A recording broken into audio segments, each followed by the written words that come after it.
என் மனம் மகிழ்ந்ததே இன்று. அதோ பார்த்தாயா முல்லை, அதோ அந்த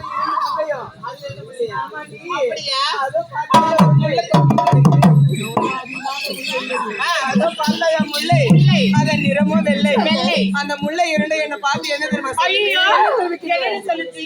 பெண்ணே, என் அருகே வா, என்னை பறித்து அரைமலை கொடுத்து உன் அழகிய கூந்தலில் சூடிக்கொள் அப்படின்னு சொல்லுச்சுக்கா. ஆனா நான் என்ன தெரியுமா சொன்னேன்? வேண்டாம் கொஞ்ச நேரம் வெயிட் பண்ணுங்க, என் அக்கா கிட்ட கேட்டுட்டு வரேன் அப்படின்னு வந்திருக்கடி. ஏண்டி அந்த மலர் தான் சொல்லிச்சேன். நானே வயசுல சின்ன பொண்ணு, ஒவ்வொரு மலரும் ஒவ்வொரு விதமா இருக்கு. என்ன மலர் என்னன்னு எனக்கு தெரியாது.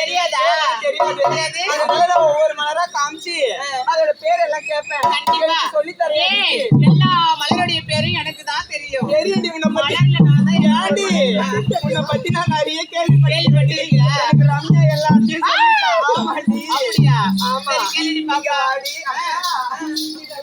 மலரு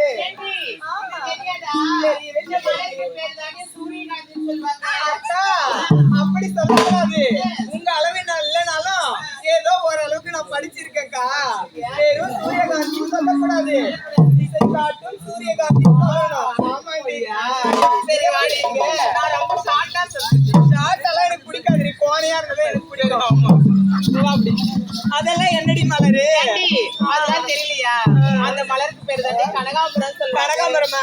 எனக்கு சுத்தமா பிடிக்காதுடி. அதான் தெரியுது, பிடிக்காது. அக்கா வீடியோ எடுக்கிற இது என்னக்கா மலர்? நான் மாட்டேன்.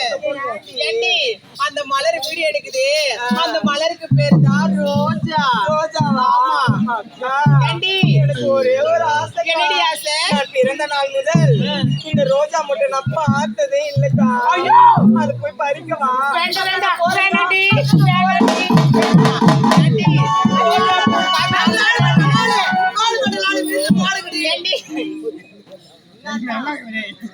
ரோஜா பூ பார்த்து ஆசைப்படாத.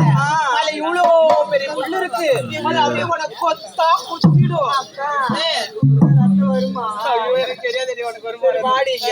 அதெல்லாம் என்னடி மலரு? அதெல்லாம் தெரியுது. அங்க பாரு, எல்லாம் மாயுது பாரு அந்த